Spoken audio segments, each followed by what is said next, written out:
నమస్తే, నేను మీ Ashok Kumar. Welcome to our channel. ఈ వీడియో ఒకసారి స్పష్టంగా చూడండి. గతంలో జగన్మోహన్ రెడ్డి గారు సీఎం అవ్వడానికి ఆ రోజున అఖండ మెజారిటీతో 151 మంది ఎమ్మెల్యేలు గెలవడానికి కారణము వాళ్ళ మత దైవం అయినటువంటి ఎవరైనా కావచ్చు, వాళ్ళ వల్లే విజయం సాధించాడంట. దాంట్లో హిందువుల పాత్ర లేనట్లు ఈవిడ పోర్ట్రేట్ చేస్తాను. అసలు ఈవిడ ఎవర్రా అంటే జగన్మోహన్ రెడ్డి గారికి మేనత్త.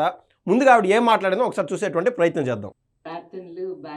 ప్రార్థనలు మేమందరం కూడా స్టేట్లో క్రిస్టియన్స్ అనే వాళ్ళందరూ నాకు తెలిసినంత వరకు చాలా ప్రార్థన చేశారు. క్రిస్టియన్సే కాదులేండి, అందరూ ప్రార్థన చేసినారు. They all wanted him. I'm really thrilled. ఇంతకుముందు ఎవరో ఫోన్ చేసి సీఎం గారికి ఒక్కటే మేనత్త అని సో ఓకే, వాట్ ఎవర్.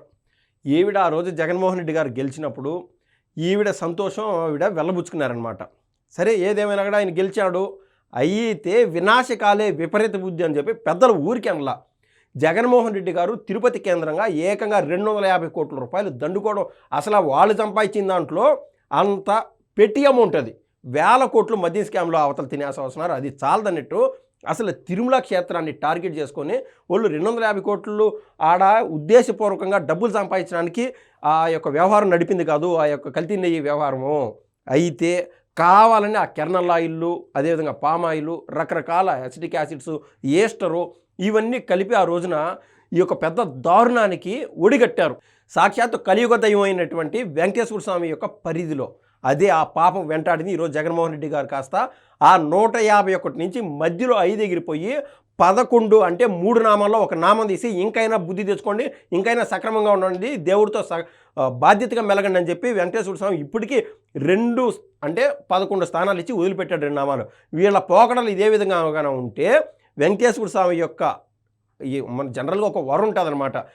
నిమిత్త మాత్రం మనసులకే ఒక చిన్నపాటి వరం నెట్టు టెంపర్లో అంటాడు కదా, నీకు ఇగో లోపల ఉంటుందేమో, నాకు వైఫై లాగా చుట్టూరు ఉంటుందని. ఆ మాదిరా ఒక పవన్ కళ్యాణ్ గారి కావచ్చు, ఒక నారా చంద్రబాబు నాయుడు గారికి కావచ్చు ఉండేటువంటి వాళ్ళు చేసినటువంటి మంచి వల్ల ఒక రేంజ్ అనమాట. ఆ విధంగా దేవుడికి ఇంకా ఏ రేంజ్లో ఉంటుంది ఇట్లాంటి రోళ్ళు. అంటే నిన్న మొన్న రోజా గారి వీడియో చూసాం. మమ్మల్ని మేము చేసినటువంటి పాపాల మూలాన ఏదైతే పాపం చేశామో అది మమ్మల్ని చుట్టినట్టున్నది, చుట్టుముట్టినట్టున్నది, ఎక్కడికి పోతామన్నా ఇదే భయంతోనే బతుకుతున్నామని చెప్పి రోజా గారు కూడా అన్నారు. అయితే అసలు అంటే మనం గూగుల్ చేసాక మనకు అర్థమవుతుంది. యాసిడ్స్ అన్నీ కూడా ఫ్యాటీ యాసిడ్స్, అంటే కొవ్వు కలిపినటువంటి యాసిడ్స్. ఇది ఏకంగా కొన్ని కోట్లు ఖర్చు పెట్టి బయట కొరియా నుంచి తెప్పించి మరి ఈ లడ్డులు తయారు చేశారు. ఎంత వ్యవహారం, ఎంత దారుణానికి ఒడిగట్టారు. సరే, ఈ వీడియోలో మనం చూపిస్తున్నటువంటి ఈ వ్యక్తి కూడా గతంలో జగన్మోహన్ రెడ్డి గారు ఆడ తిరుమలకు పోయినప్పుడు, అదేవిధంగా వైవి సుబ్బారెడ్డి గారి యొక్క సతీమణి, ఇట్లాంటి వాళ్ళు అన్నటువంటి మాట ఏంటంటే జగన్నాథ రక్షక గోవింద అంట.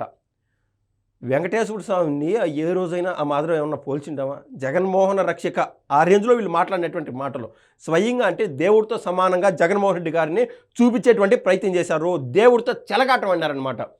ఏదేమైనా కూడా ఇటువంటి వ్యవహారాలు జరిగినప్పుడు ప్రతి హిందూ బంధు యొక్క మనసు కలతకి చెందుతుంది. ఈ క్రమంలో ఏపీ డిప్యూటీ చీఫ్ మినిస్టర్ అయినటువంటి పవన్ కళ్యాణ్ గారు కీలకంగా కొన్ని వ్యాఖ్యలు చేశాడు. అసలు ఆయన ఏం మాట్లాడినాడో చర్చించేటువంటి ప్రయత్నం చేద్దాం. ఎక్కడన్నా సరే అంటే పవన్ కళ్యాణ్ గారు అని ఉంటారు, అదేవిధంగా చంద్రబాబు నాయుడు గారు, వీళ్ళు అనేది ఏంటంటే మన మతం పైన మనకు ప్రేమ ఉండొచ్చు, కానీ ఇతర మతాలపైన కనీసం గౌరవం ఉండాలా అని చెప్పి వీళ్ళు చెప్తున్నారు. అదేవిధంగా మనం చూసాం 1 సంవత్సర కాల పరిమితిలో ఎవరైతే పాస్టర్స్ ఉంటారో వాళ్ళ అకౌంట్కి ఏకంగా 60,000 రూపాయలు వేశారు ఏపీ రాష్ట్ర ప్రభుత్వం. అంటే ఒకవేళ ఆ మతం పైన వేరే మతాలపైన వీళ్ళకన్నా గౌరవంగా లేకుండా ఉంటే ఆ మాదిరి డబ్బులు కూడా రిలీజ్ చేయరు కదా, రాష్ట్ర ఖజానాకి గండిపడేటువంటి ప్రయత్నం చేయరు కదా. దీన్ని బట్టి ఒక నాయకుడిగా, ఒక సీఎంగా మెలిగేటువంటి వ్యక్తి రాష్ట్ర ప్రజలందరినీ తన సొంత బిడ్డల మాదిరి చూసేటువంటి ప్రయత్నం చేస్తూ ఉండాలా అనేది వాస్తవం. కానీ జగన్మోహన్ రెడ్డి గారికి, నారా చంద్రబాబు నాయుడు గారికి ఒక డిఫరెన్స్ చూడండి. ఒక దేవుడి పైన దాడికి దిగినారు ఆ రోజున. కానీ ఇక్కడ చంద్రబాబు నాయుడు గారు ఈయన మతం పైన, అంటే ఈయన కులదైవం అయినటువంటి వెంకటేశ్వర స్వామి పైన ఆయనకు అపారమైన భక్తి ఉండొచ్చు, కానీ ఇతర మతాలకు కూడా ప్రాధాన్యత ఇస్తూ సరేలే అంటే మీ మతంలో ఎవరైనా సరే చదువుకోవడానికి కూడా సపరేట్ స్కూల్స్ కానీ, కాలేజీలు కానీ, వాళ్ళకు విదేశాలకు పోవడానికి ఫండ్ ఇవ్వడం కానీ రకరకాలుగా ప్రయత్నం చేస్తూనే ఉన్నారు. ఎక్కడ భేషజాలకు ఎక్కడ పోవట్లా. ఇంకా నారా చంద్రబాబు నాయుడు గారు మాట్లాడినటువంటి మాటలు మొన్న ఆయన చెప్పినట్టు కూడా మనం రాష్ట్ర ప్రజలు చర్చ చేస్తున్నారు. స్వయంగా ఆయన సీఎం హోదాలో రాష్ట్రం అంతా ఈ కల్తీ నెయ్యి వ్యవహారము, తిరుమల కేంద్రంగా జరిగినటువంటి అపచారం గురించి చర్చించాలా అని చెప్తున్నాడు. ఇదే మాదిర పవన్ కళ్యాణ్ గారు కూడా ఈ కోవలోనే మాట్లాడడం జరిగింది. ఈ రోజున ఇటువంటి విషయాలు కన్నా రూట్ లెవెల్లో, గ్రౌండ్లో, విలేజ్ స్థాయిలో కన్నా చర్చ కన్నా జరగకుండా ఉంటే జగన్మోహన్ రెడ్డి గారితో పాటు వెనకల ఎవరైతే ఆ కోవట్లు ఉన్నారో, ఆ తిరుమల కేంద్రంగా డబ్బులు దండుకున్నారో, ఇట్లాంటి వాళ్ళు పుట్టగొడుగులాల ఊరికొకరు పుట్టుకొని వస్తారు. ఈరోజు తిరుమలకి జరిగింది ఈ అపచారం, రేపు మీ ఊరిలో ఉన్నటువంటి రామాలయానికి జరుగుతుంది. ఆ రోజు ఎవరు బాధ్యులు? ఆ కేజీఎఫ్లో యాక్చువల్లీ హీరో గురించి చెప్తూ ఆవిడ పార్లమెంట్లో ఒక పాత్రధారి ఆవిడ చెప్తాదనమాట. ఏమని చెప్తుంది?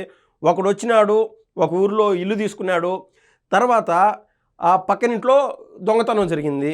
దొంగతనం జరిగినప్పుడు ఆ ఊరిలో ఎవరు స్పందించాల, ఆ ఇంట్లో ఏదో దొంగతనం జరిగిందిలే అనుకున్నారు. ఇంకా ఆ ఊరిని మొత్తం దొంగతనం చేశారనమాట. ఆ ఊరిని మొత్తం కబ్జా చేశారు. చేసినప్పుడు ఆ రాష్ట్రంలో పోయింది ఒక ఊరే కదా, వాళ్ళతో మనం పెట్టుకోవడం ఏందో అనుకున్నారు.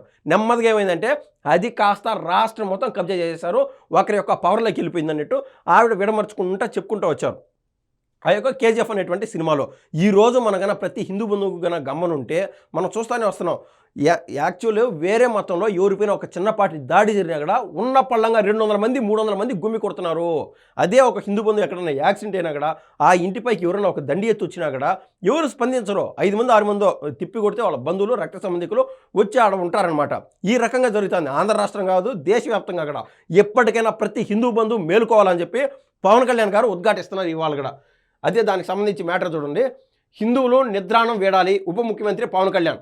మనం కేవలం భక్తులుగా ఉంటే సరిపోదు, మన విశ్వాసాలకు స్పృహతో రక్షకులుగా ఉండాలి. ఎవరైనా దురుద్దేశంతో మన ధర్మాన్ని, విశ్వాసాన్ని ఉద్దేశపూర్వకంగా ఎగతాళి చేస్తే మన బాధను వ్యక్తం చేయాల్సినటువంటి బాధ్యత మనదే. మనం చూస్తూ వస్తున్నాము సోషల్ మీడియాలో అయితే రచ్చ విగ్రహాలు ఉండడం తప్పని కొంతమంది అంటారు. ఆ విగ్రహాలు కూడా పెట్టుకుంటున్నారు వేరే మతస్థులు. అంటే ఆ ట్రెండ్ ఫాలో అవుతున్నారు. ఏది అంటే ఆ విగ్రహాలు ఉండడం వల్ల మన భక్తి శ్రద్ధతో పూజలు చేయడం, టెంకాయ కొట్టడం, బొట్లు పెట్టుకోవడం, రకరకాలుగా మనకు ఉండేటువంటి విశ్వాసాన్ని మనం వ్యక్తపరుస్తున్నాము. ఆ యొక్క హిందూ మతంలో ఉండేటువంటి గొప్పతనం ఏంటంటే ఆడ చేసేటువంటి ప్రక్రియలు ఏదైనా కానీ, ఆ సాంప్రదాయం ఏదైనా కానీ ఇతర మతాలు కూడా ఫాలో చేస్తున్నారు. ఇప్పుడు స్పెయిన్లోను, ఇటలీలోను, ఆస్ట్రేలియాలో కూడా హిందూ మతం పైన అపారమైన నమ్మకము, గౌరవం పెరిగినాయంటే అది కేవలం భారతదేశంలోని ఉన్నతమైన హిందువులు చూపిస్తున్నటువంటి చొరవ వల్లనే అనేది స్పష్టంగా చెప్పచ్చు.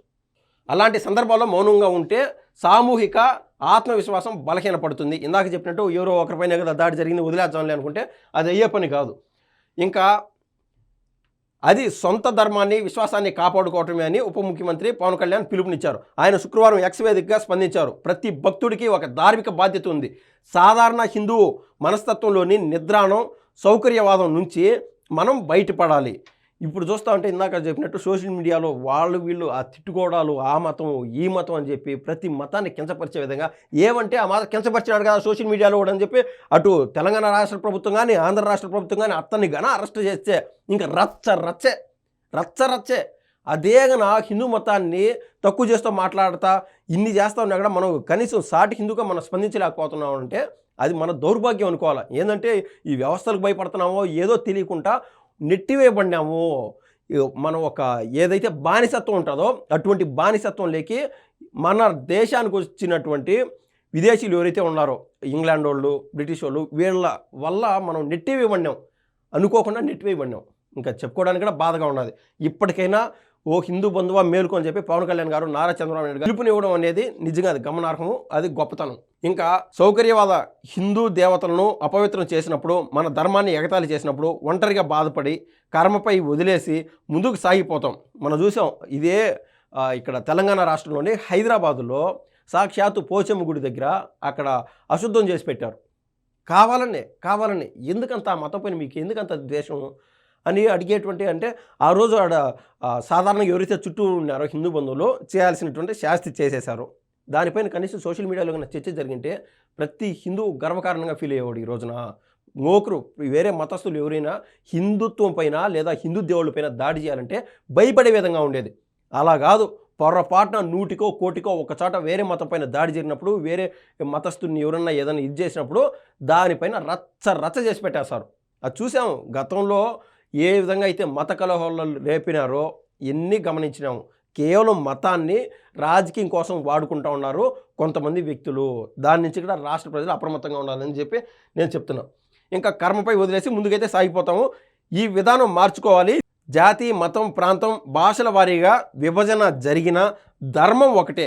దేవతలు అందరికీ ఒకేలా ఉంటారని చెప్పి ఆయన అయితే అభివర్ణించారు. నిజంగా ఒక నాయకుడి స్థానంలో ఉండి ఇలా స్పష్టంగా జాతిని మేలుకొల్పడము, జాతిని సంఘటితం చేయడం అనేది అందరి వల్ల కాదు, నిజాయితీ గల వ్యక్తికే అది సాధ్యం అవుతుంది. అది పవన్ కళ్యాణ్ గారికి ఆ దమ్ము ఉన్నదని చెప్పడంలో ఎటువంటి అతిశయోక్తి లేదు. ధన్యవాదాలండి.